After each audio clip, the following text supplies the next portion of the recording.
ರಾಮ ಮಂದಿರ ನಿರ್ಮಾಣದಿಂದಾಗಿ ಬಡತನ ನಿರ್ಮೂಲನೆ ಆಗುತ್ತಾ ಅನ್ನುವ ಹೇಳಿಕೆಯನ್ನ ಸಂತೋಷ್ ಲಾಡ್ ಅವರು ಕೊಟ್ಟಿದ್ರು. ಇದೀಗ ಸಚಿವರು ತಮ್ಮ ಹೇಳಿಕೆಗೆ ಸ್ಪಷ್ಟನೆಯನ್ನ ಕೊಟ್ಟಿದ್ದಾರೆ. ರಾಮ್ ಜನ್ಮಭೂಮಿ ಅಥವಾ ರಾಮ ಮಂದಿರ ಕಟ್ಟಿರ್ತಕ್ಕಂಥದ್ದು ಅದು ಬಡತನ ನಿರ್ಮೂಲನೆ ಆಗ್ತಕ್ಕಂಥದ್ದಲ್ಲ. ಅವರು ಪೊಲಿಟಿಕಲ್ ಇಚ್ಛಾಶಕ್ತಿ ಇತ್ತು, ಅದರಿಂದನೇ ಪೊಲಿಟಿಸೈಸ್ ಆಯ್ತು. ಅದು ಕಟ್ಟಿದಕ್ಕೆ ನಾವು ಇರೋದಿಲ್ಲ. ಅದು ಕಟ್ಟಿದ ಜಾಗನೂ ಸರಿ ಇಲ್ಲ. ಸುಪ್ರೀಂ ಕೋರ್ಟ್ ಎಲ್ಲ ಅಲ್ಲಿ ಕಟ್ಟಿಲ್ಲ, ಬೇರೆ ಜಾಗದಾಗ ಕಟ್ಟಾರ. ಅದು 40% ಕಟ್ಟಾರ. ಕಟ್ಟಿದ್ದ 40% ತಾನೆ. ಸೊ ರಾಮ್ ಜನ್ಮಭೂಮಿಯಿಂದ ನಿಮಗೇನು ಬಡತನ ನಿರ್ಮೂಲನೆ ಆಯ್ತು?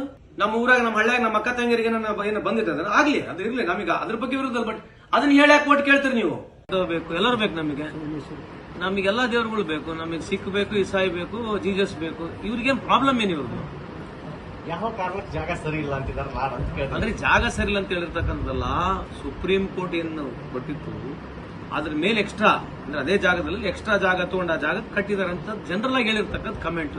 ಸೊ ಈಗ ರಾಮ ಮಂದಿರ ತಕ್ಷಣ, ರಾಮನ ಪರ ಮಾತಾಡಿದ ತಕ್ಷಣ ಇವ್ರಿಗೆ ಅಂತ ಅಂದ್ರೆ ರಾಮ ಮಂದಿರ ಕಟ್ಟಬಾರ್ದಂತಲ್ಲ. ಇದು 40% ಕಟ್ಟಿರ್ತಕ್ಕಂಥ ರಾಮ ಮಂದಿರನ ಇವರೇ ಉದ್ಘಾಟನೆ ಮಾಡಿರ್ತಕ್ಕಂಥದ್ದು. ಶಂಕರಾಚಾರ್ಯರು ಬಂದಿಲ್ಲ.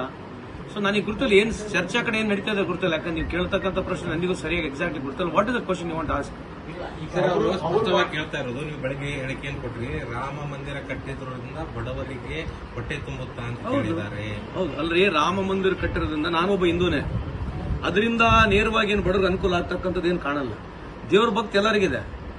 ದೇವ್ರ ಭಕ್ತಿ ಇರ್ತಕ್ಕಂಥದ್ದು ಎಲ್ಲರಿಗಿದೆ. ಅಂದ್ರೆ ಬಡತನ ಇರೋದಿಲ್ಲ ಏನ್ ದೇವ್ರ ಭಕ್ತರಿಗೆ? ಅಂದ್ರೆ ದೇವ್ರ ಭಕ್ತಿ ಇದ್ರೆ ಯಾರು ಬಡತನ ಇರೋದಲ್ಲ. ಸೊ ಇವರು ಮಂದಿರ ಕಟ್ಟಿ ಓಟ್ ಅದ್ರ ಮೇಲೆ ಕೇಳ್ತಾ ಇದಾರೆ.